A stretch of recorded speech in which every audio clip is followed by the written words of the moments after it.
What is going on, everyone? Welcome to this episode of Over the Top Rope. With me, I have a student from the Nightmare Factory. If you kept up with me at all, you know I'm obsessed with the Nightmare Factory. I've got Brooke Havok. How are you doing? What's up, everybody? How are you? I'm doing great. That's good. I'm glad to hear that. So we'll jump right in with the good hard hitting stuff. It sounds like Avril Lavigne's got a new album coming out in February. Yes, I'm actually so excited for that. I've been like keeping up on her Instagram and everything, just waiting for that to drop. That's like, that's pretty huge because it's been a while since she's put out music. Yeah, definitely. And everybody's doing a lot of stuff like connecting in pop punk right now. So like I'm hoping to see some other familiar artists like on there and stuff like that. Travis Barker's been in everybody's stuff, so I'm hyped. Yeah, I am too. And it was just like a week ago when I found out a new album was dropping, and I was just like, "Yo, everybody stop! Like, this is gonna be great." Yeah, exactly. So I'm guessing you're an Avril Lavigne fan. Definitely. When I was younger, more so, but the whole emo scene, all of that stuff, definitely into it. Yeah, the early, or I guess the early to mid 2000s emo punk to me is just like a whole, like, it could be like a genre of its own because no matter what walk of life you're from, everybody listened to every part of that. Yeah, definitely. And like I had mentioned to you, I've got my five, top. Yes. It was so hard to narrow it down. It was so hard to narrow it down. But I'm gonna give the artist and the song title, and you grade it 1 to 10. These are all tens in my opinion. So we'll see what you have to say about it. And if you don't agree that one of them's a 10, then we're just gonna end the interview right there. Okay, sounds good. I'm kidding. First one I've got down: AFI Miss Murder. Oh my God. I'm like one of the biggest AFI fans, hence the Havok, the Brooke Havok. So definitely a 10. I would say anything AFI. There's so many good tracks from them. So definitely a 10. Yeah, and the video to Miss Murder, like, that just makes me want to go like lift a car or something like that. Yes, you could also find that playing at like every single emo night, so it's definitely a staple. Oh my God, I would like, to me, hearing something like one of these five songs is probably the equivalent to most people hearing like Living on a Prayer or something like that. Yeah, definitely. And the second one I've got down is Him, Wings of a Butterfly. I honestly not too familiar with that one. Okay. I'll take a not too familiar with over that absolutely sucks. Yeah. There's a independent tag team here in North Carolina, and that's their interest music is Wings of a Butterfly. I'm like, they're not, they're still pretty new, so like I get so hyped when they come out just because of the song. Yeah. And the third one I've got down here is 30 Seconds to Mars the Kill. That is so good. Like find it on Rock Band, another one that's played everywhere at emo night. I would give that one. I it could be argued that it's too played out, but I will still give So it like an 8, a solid 8. I can live with that. I can live with an 8, so we'll keep rolling here. The fourth one I have here is Hawthorne Heights, Ohio is for Lovers. That is like a very soft place in my heart. I love that song so much. I actually like one of the very first emo nights I went to, they played that song and I just like I was hooked and I swear I played it over 1,000 times in that one week. I was just like, okay, this is my new favorite song. I think that's definitely a 9.5, we'll say. 9.5. Okay, we're getting there. We're getting there. And I got one left, and this one maybe kind of well known, maybe not really known. I've got Good Charlotte featuring Sinister Gates and M Shadows, The River. That I oh my gosh, I love that song so much.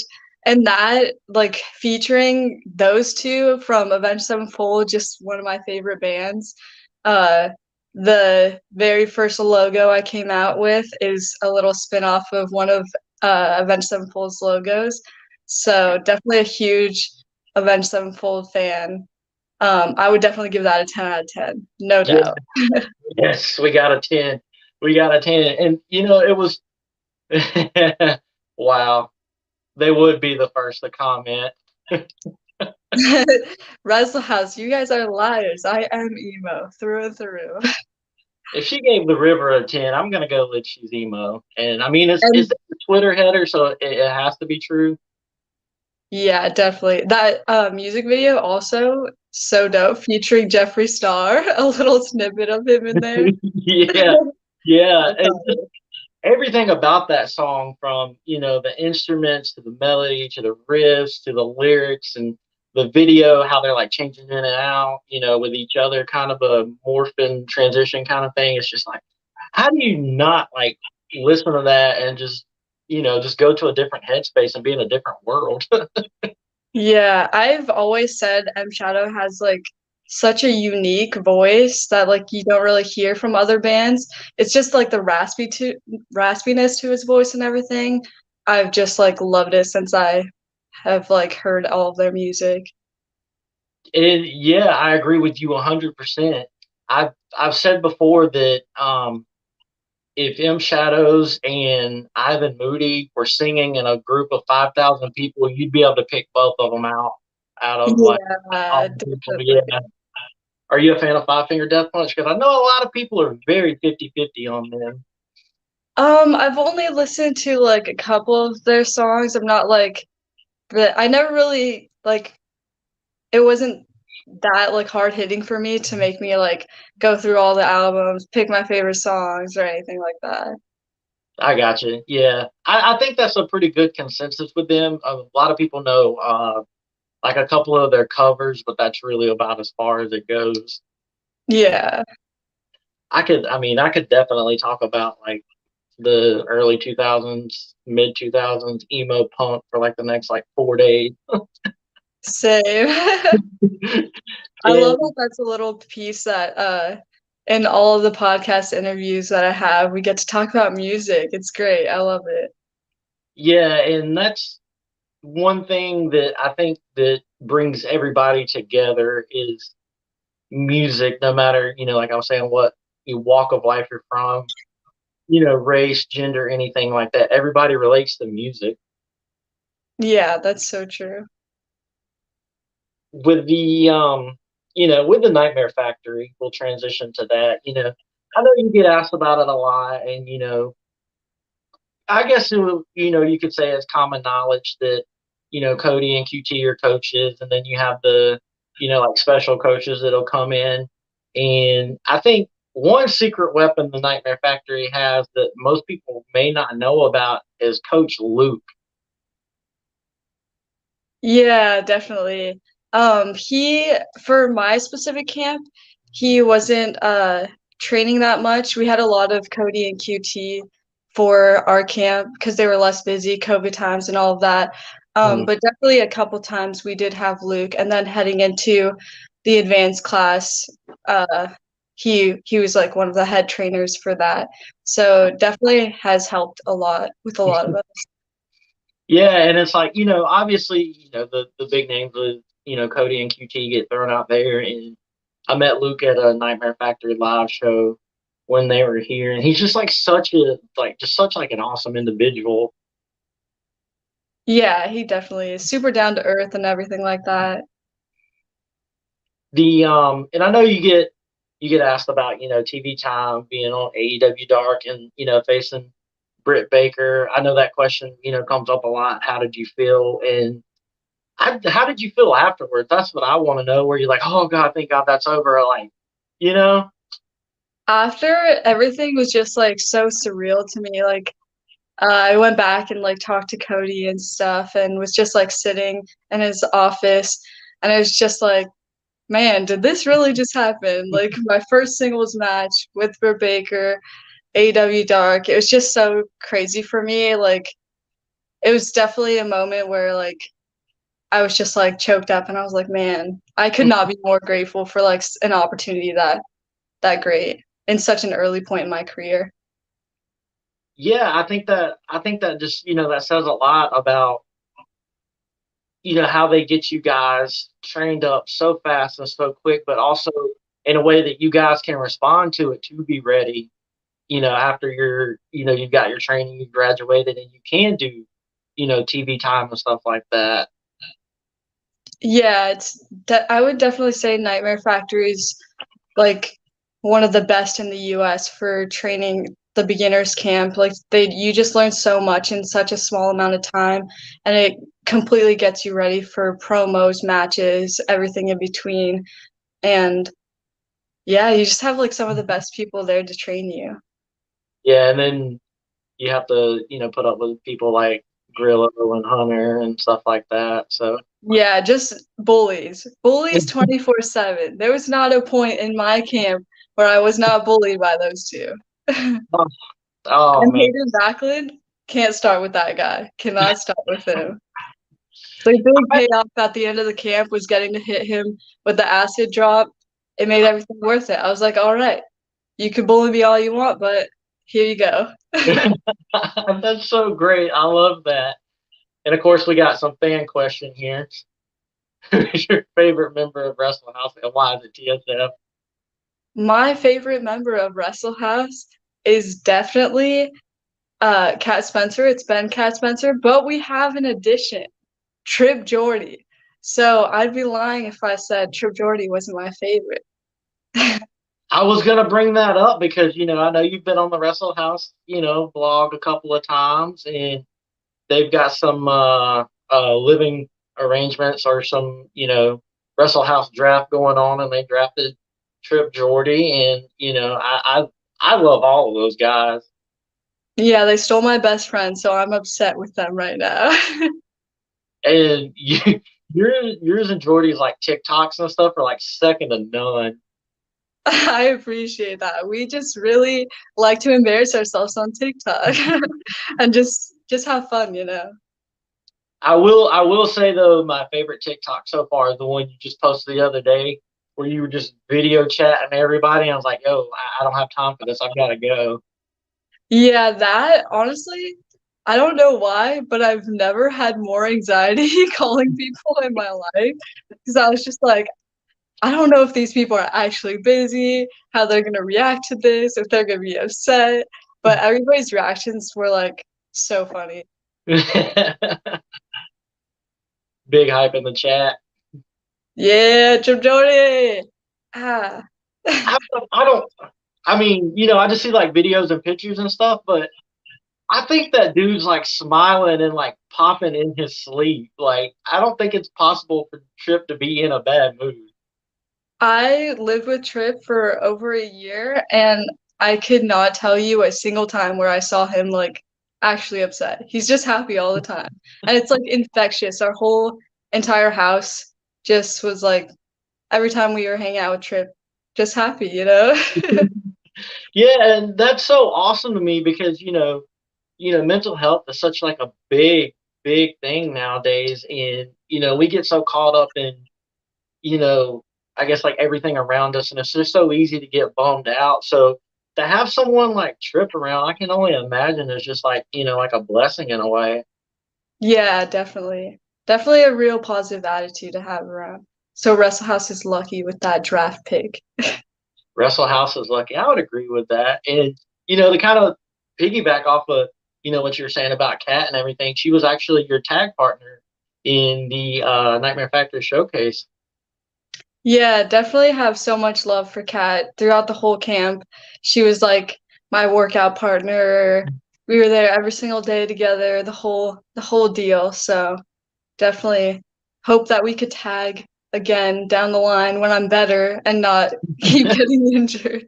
Getting injured, yeah, yeah, and that brings up something else I was going to talk about as well, because you've had two knee injuries, and I know you just addressed the first one in a couple of your other interviews and stuff, and obviously you did have the second one, in the middle of a pretty big tournament too that I think you were poised to win.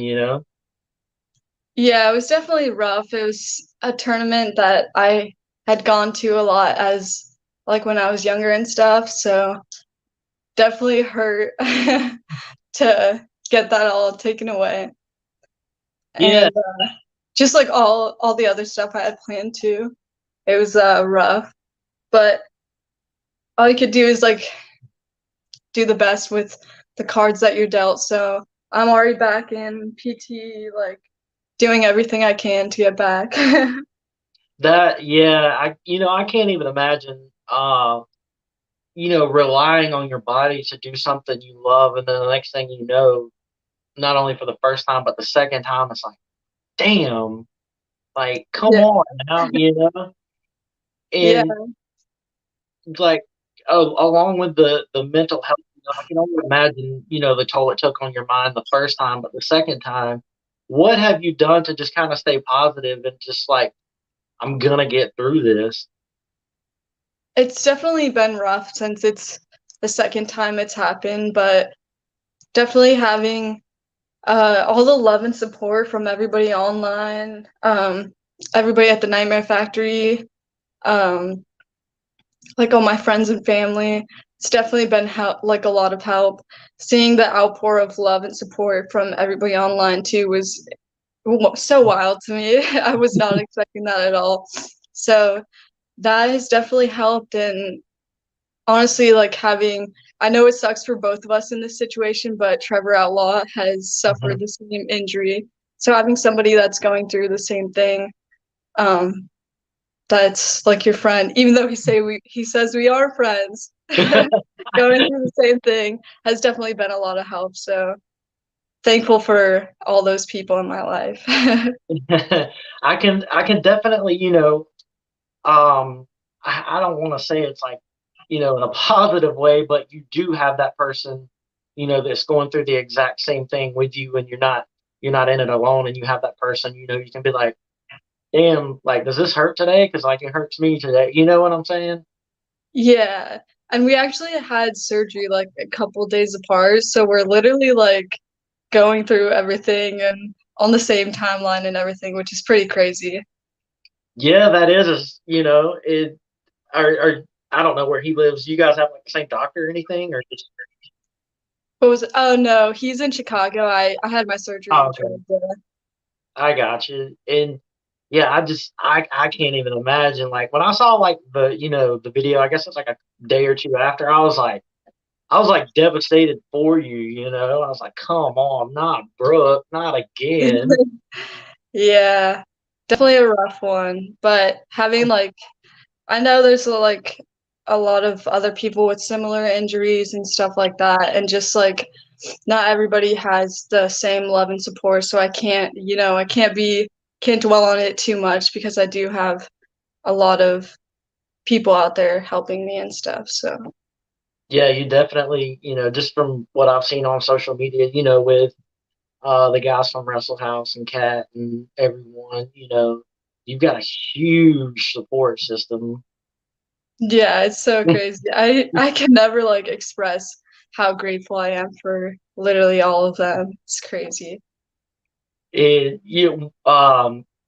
Wrestle House, just to group them all in, they did a little fundraiser for you. And when they reached the goal, I thought it was pretty funny that Dean wasn't there, but they had a little picture in a cube of you. Yeah. They were wearing his fur jacket. Yeah, that was definitely great. I love that moment. So having people like them to do that fundraising, and then also East Bay Pro had a whole benefit show for me, led by Pollo Del Mar and Marco Mania. So like that was just so crazy. So many people like came out, like Nick Xander from Las Vegas and stuff like that, drove over 10 hours just to be there and to shade, just to help out and stuff. So to feel that love is always definitely helpful in the mental aspect of all of this. Yeah, because I got to imagine, that's just as huge as the actual, healing of the leg and getting everything back is the mental aspect of it. Yeah, definitely. Are you just kind of taking it day by day at this point, or do you have like plans to like once you get the okay, you're just gonna hit the ground running? Definitely want to make sure like I'm 100% again, and as soon as I get cleared, I'm ready to go. Like I can't wait. Um it's definitely one of those things where I like it's something that means so much to me, so like I'm ready to get back to it. That's what I love to hear though, because it definitely sounds like you've got the mindset, that you're gonna hit the ground running, and instead of just kind of sulking and pitying or whatever, which could be very easy to slip into, I'm sure. Yeah, I feel like every day is like a little battle, but I even like especially just watching it and not being able to train or anything like that. It's rough sometimes, but definitely things like working out and stuff like that have definitely helped me a lot. Getting to work out, I feel like is the best thing for me right now. Just focusing on coming back like bigger, stronger, all of that. I had like the same mindset last time and definitely put on a lot of upper body mass. So I'm hoping to get even bigger this time. That's what I like to hear. Yeah, because I know there was a match that was supposed to happen between you and Dream Girl Ellie, and Ellie is one of my favorite independent females as well. And I mean I think that if it gets booked again, I think that would be an insane match, you versus her. Yeah, that was definitely a match that I really wanted to happen as well. Um, so hopefully once I'm cleared again, we could figure that out and that match can happen. Yeah, I definitely hope so. And just to kind of play off that a little bit, is there one wrestler that like you're like, I want her? Yeah, since I started training, Kylie Ray has been like that one that I've wanted to have a match with. Um, Definitely her.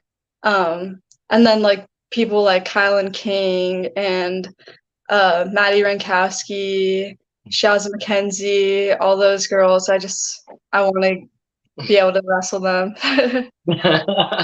So I mean, if anybody's listening right now, they may or could not make that happen. Yeah, let's make it happen when I come back. And what have you been up to? Obviously, we were just talking about the injury, other than making bomb ass TikToks. What are you doing to pass the time? Honestly, my days are pretty much the same right now. It's like PT, gym, more PT, watching wrestling. I've been on a Jersey Shore binge, actually rewatching everything again for like the third time. So that has also taken up some of my time. Not so proud of that one, but yeah. It's so funny you bring that up because I guess it was around 2009, 2010 when Jersey Shore first came out. And, me and my wife had just started dating. She was going to a university about 30 minutes away. And I would drive up there to spend time with her in her dorm. And that's what we did on Thursday. We watched Jersey Shore. We were like planning our whole like evening or night around Jersey Shore. That's so great. And we caught up until like Mike's trial and everything, and we haven't really watched any of it since. But don't be ashamed of Jersey Shore because that shit's crazy. It's so good. And it's like it's so addicting, especially that every single season is like uploaded on Hulu. So yeah, that's definitely taken up a lot of my time. That's so awesome though, and I know the I guess the heydays of Jersey Shore is just Ron and Sam just brings everything together. Yes. And I've Just like seen so many people say that again. when you think they're finally over, they just get back together and cause more drama. It's wild. Yeah, you're exactly right. And she like punches him in the face, and then like the next episode, she was like, "Oh no, what's going on?" I'm so sorry. Yeah, and the I think that letter could probably be put in like a historic museum or something. Definitely the most iconic letter ever. Especially like the way they worded everything, it's just great. It's hilarious. It is, and it's like the way they like, um, I guess sneakily conspired to like type it out and like leave it sitting somewhere, and then she like comes in and find it. It's just like, how do you not get caught up in that? It's like, Yeah. Just waiting for her to find it and for all the drama to happen. And my yeah, favorite thing is that Pauly D is always just like, all right, let's hear it. I'm excited. Let's go. More drama. yeah. Pauly D's definitely my favorite out of all of them. Definitely Yeah, he's so funny. the you know, you're watching wrestling. Wrestlers are also fans. People don't know that. Do you? And I always ask this question: do you prefer like AEW to WWE? Do you watch both? Do you not watch both? I definitely watch AEW more than WWE. If I do watch WWE, it's a lot of like the old stuff. I'll just go on like Peacock and go through and find stuff. I don't really watch like Monday Night Raw and stuff like that. Yeah, I agree with you. I think I watched Raw maybe like 3 or 4 times in the last year, and I don't miss AEW. Yeah, definitely. Have you? Do you have any thoughts on Cody getting booed all the time? Do you have any opinions on that? I don't understand it. Yeah, I just don't get it. I think it's funny, but yeah.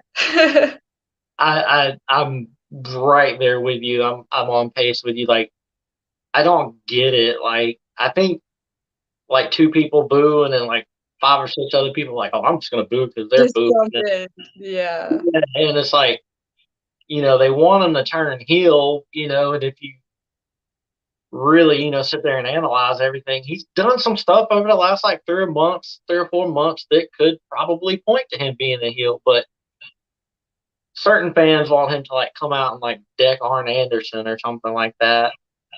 Yeah, I definitely love the way he's going about everything and like even the shirt he put out, everything like that. I just love it. It's great. Yeah, yeah, I agree with you. It's like, what is it? Like babyface, heel, winner, with Yeah, exactly. the nightmare logo over winner. And I mean, he's a winner. That's all that matters. Yeah. We're getting to the 30-minute mark, so I think that'll about do it for this interview. And the link to all your social media is in the description of this video. So if anybody wants to follow you, they can just click the links and it'll take them right to your social media. And if you want to tell everybody, where they can follow you, just to put that out there, go ahead. You can find me everywhere on social media at Brooke Havok with a K, prowrestlingtees.com/Brooke Havok. The wrestling tees is probably the biggest one, I would say. Yeah, definitely. Got a couple designs like this one right here, the I'm So Dead little emo logo, and Okay, like rep the four brand others. on the screen. I like it. I mean, you have to though, right? Yeah, definitely. Awesome. Well, I 1000% appreciate your time. This is probably one of the funnest ones I did, just because, we did get to talk about music and all that stuff. And I definitely, wish you well in your recovery. And I can't wait to see you beat some ass in the future. Thank you so much. I had a great time with everything, and definitely hearing your top five emo music was great. Awesome. Well, I hope everyone has a wonderful night, and I appreciate everyone for checking this out. And like I said, the link to all Brooke's social media is in the description, so it's hyperlinked. You just gotta click it. Super simple. Have a good night, everybody. Bye, guys.